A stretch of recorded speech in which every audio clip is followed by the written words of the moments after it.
High, কী অবস্থা, কেমন আছেন সবাই? আশা করি সবাই খুবই ভালো আছেন। আমার আজকের এই ভিডিওটা হেল্পফুল হবে অস্ট্রেলিয়ার এনএসডব্লিউতে থাকা স্টুডেন্টদের জন্য, যারা হাউস রেন্ট কিংবা রুম রেন্ট রিলেটেড কোনো কমপ্লেক্সিটির মধ্যে দিয়ে যাচ্ছে অথবা ইন ফিউচারে যাওয়ার সম্ভাবনা আছে। তো আজকে আমি এখন কথা বলবো the residential tenancy act 2010 NSW নিয়ে, এবং এই লটা শুধুমাত্র আপনার এনএসডব্লিউর জন্যই অ্যাপ্রোপ্রিয়েট হবে, আদার স্টেটের জন্য কিন্তু জিনিসটা ডিফারেন্ট হয়। সো আমার এই ভিডিওটা আমি স্পেসিফিক করে এনএসডব্লিউতে যারা আছে তাদের জন্যই আমি এটা বানাচ্ছি।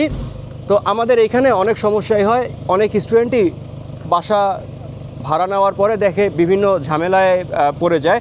সো সেই ক্ষেত্রে আমাদের এখানে মোস্টলি দুইটা টেনেন্ট থাকে, যারা এক হচ্ছে ডিরেক্ট টেনেন্টটা কারা, যারা ল্যান্ডলর্ড কিংবা রিয়েল এস্টেট থেকে সরাসরি বাসা নেয়, আর যারা ওই লিজ হোল্ডার থেকে বা টেনেন্ট থেকে রুম শেয়ার নেয় বা আপনার ওই হাউসের থেকে একটা অংশ তারা ভাড়া নেয়, তখন সেটা হয়ে যায় হচ্ছে সাবটেনেন্ট। লেটস সে আমার পেছনের যে অফিসটা আপনারা দেখতে পাচ্ছেন, এটা হচ্ছে প্রপার্টি ওয়ান রিয়েল এস্টেটের অফিস। সো আমি ধরেন প্রপার্টি ওয়ান রিয়েল এস্টেট থেকে একটা বাসা লিজ দিলাম, সো আমি এখানে হচ্ছি টেনেন্ট। এখন আমার থেকে আপনি আবার একটা রুম নিলেন, আপনি হবেন কিন্তু আমার সাবটেনেন্ট।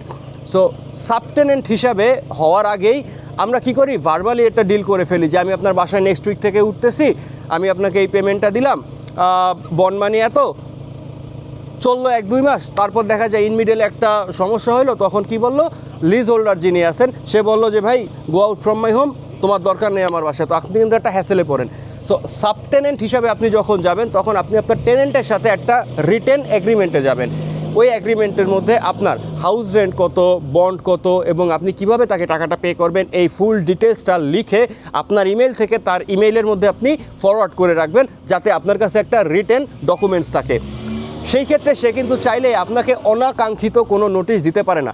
লেটস সে এখন আপনি রিয়েল এস্টেট থেকে আপনি সরাসরি বাসা নিছেন, এখন আপনার ঝামেলা হয়েছে সরাসরি রিয়েল এস্টেটের সাথে, আপনি বারবার তাদের সাথে নেগোসিয়েশন করতেছেন, আপনার কলের পানি ঠিক করে দিতেছে না, আপনার যেসব জায়গাগুলো ক্লিন করে দেওয়ার কথা ছিল সেই সব জায়গাগুলো আপনাকে ক্লিন করে দিতেছে না, ইন্টারনালি আপনারা একটা সমস্যার সমাধান চাচ্ছেন বাট হচ্ছে না। এই ক্ষেত্রে আপনার কিন্তু ফেয়ার ট্রেডিংয়ে যাওয়ার অপশন আছে। তো এনএসডব্লিউতে আপনার যদি হাউস রিলেটেড কোনো ফেয়ার ট্রেডিংয়ের প্রয়োজন হয়, তাহলে আপনি কোথায় যাবেন? আপনি যাবেন হচ্ছে একটা ট্রাইব্যুনালে, যেই ট্রাইব্যুনালটার নাম হচ্ছে এনক্যাট বা NSW civil and administrative tribunal. এই ট্রাইব্যুনালে আপনি সরাসরি আপিল করতে পারবেন, যেখানে আপনার প্রয়োজন হবে না কোনো লয়ারের। এই ক্ষেত্রে আপনার $50 থেকে $60 মতো খরচ হতে পারে। তারপরে আপনি চাইলে কিন্তু সরাসরি আপনি নিজেই ওইখানে অ্যাপিলটা করে ফেলতে পারবেন। তারপরে এনক্যাটে অ্যাপিল করা হলে আপনাকে এনক্যাট থেকে একটা হেয়ারিংয়ের ডেট দিবে।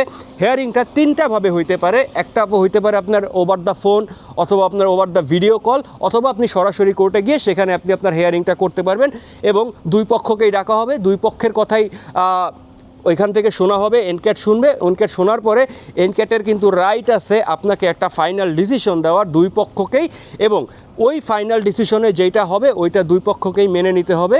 এবং এই এনক্যাটটা শুধুমাত্র তখনই আপনার জন্য এলিজেবল হবে যখন আপনি আপনার রিয়েল এস্টেটের সাথে, অথবা আপনি আপনার মেইন টেনেন্টের সাথে, যার থেকে আপনি সাবটেনেন্টটা নিছেন, তার সাথে আপনি মনোমালিন্য হচ্ছে, বা তার সাথে আপনি নেগোসিয়েশনের পরেও এই প্রবলেমটা আপনার ফেস করতে হচ্ছে, দেন আপনি সরাসরি কিন্তু এনক্যাটে চাইতে পারেন। সেই ক্ষেত্রে আমি মনে করি অনেক স্টুডেন্টেরই প্রতিনিয়ত এই ঝামেলাগুলো ফেস করতে হয়।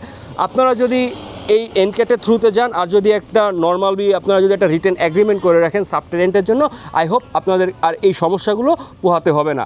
আশা করি সবাই খুবই ভালো থাকবেন। আজকের জন্য বাই, আপনাদের সাথে আমার দেখা হবে অন্য কোনো নতুন ভিডিওতে। Thank you so much for watching me.